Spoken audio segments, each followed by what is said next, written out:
உன் சந்ததி இவ்வளவாயிருக்கும் என்று சொல்லி வாக்குத்தத்தம் சொல்ல கொடுக்கப்பட்டதான். அவன் அநேக ஜாதிகளுக்கு தகப்பனாவான்ற வாக்குத்தத்தம். உன் சந்ததி வானத்தின் நட்சத்திரத்தை போல இருக்கின்றது தான் வாக்குத்தத்தம். அதை நம்புகிறதுக்கு ஏதுவில்லாத இருந்து நம்பிக்கையோட விசுவாசித்தான். நல்லா கவனிக்கணும், நம்புகிறது எதுவும் இல்லை. வயசாயிடுச்சு, மனைவிக்கும் வயசாயிடுச்சு, டாக்டர் சொல்கிறாரு, ஊரார் சொல்கிறாங்க, எல்லாம் சொல்கிறாங்க, யாரை கேட்டாலும் சொல்லுவான் இனிமேல் பிறக்காதியான்னு. ஆனால் இவன் நம்புகிறதுக்கு ஏதுவில்லாத இருந்தும் நம்பிக்கையோட விசுவாசிக்கிறான். ஏன்? எந்த ஏதுவும் இல்லாமல் இவன் நம்புகிறான். எல்லாமே எல்லா சயின்ஸ் அறிகுறிகள் எல்லாம் ஆப்போசிட்டாக இருக்கும்போது எப்படி நம்புகிறான்? அவர் அறிஞ்சிருக்கிறான் கடவுளை. அவர் பொய் சொல்ல மாட்டார். முதலாவது. ரெண்டாவது, அவர் சர்வ வல்லவர். என்ன சொல்கிறாரோ அதை நிறைவேற்ற வல்லவர். ஆகவே அவனுக்கு ஒரு நம்பிக்கை. எதுவே இல்லைனாலும் பரவாயில்ல, அவர் சொன்ன அந்த வார்த்தையே போதும் எனக்கு, அவர் சொன்னால் நிச்சயமாக செய்வார் அப்படிங்கிறான். செஞ்சோம். அது பண்ண உடனே பாருங்கள், நம்புகிறதுக்கு ஏதுவில்லாத இருந்து நம்பும்போது அது எப்படி டெவலப் ஆகுது பாருங்கள். அடுத்த வசனம் பாருங்கள்.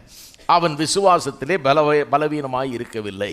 நம்புகிறதுக்கு ஏதும் இல்லாத இருக்கிறப்ப நம்புகிற ஒருத்தன் விசுவாசத்தில் பலவீனம் ஆக முடியாது.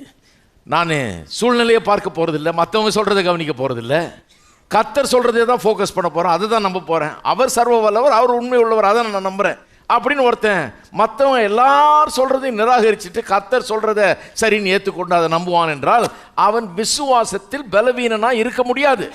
விசுவாசத்தில் பலவீனனாக இருக்கவில்லை என்றதான் அடுத்த வசனம். ஏன்? நம்புறதுக்கு ஏதும் இல்லாத இருந்து நம்புறாங்க.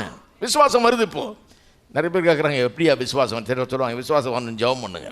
விசுவாசம் வரணும்னு ஜெபம் பண்ணி பிரயோஜனம் இல்லை. விசுவாசம் வரணும்னா நம்பிக்கையை உள்ளே வச்சு சூழ்நிலையில் பாராமல், மற்றவங்க சொல்கிறத கவனிக்காமல், மற்ற எல்லாத்தையும் கவனிக்காமல், 1000 இதுக்கு செவி கொடுக்காமல், கர்த்தருடைய வார்த்தையை கேட்டு அதை தியானித்து அதை ஜெபித்து அதையே பேசி அதையே அறிக்கை செய்து நம்பிக்கையை அறிக்கை செய்துட்டு இருந்தால் விசுவாசம் வரும். அப்படிதான் வேதவசனம் போதிக்குது.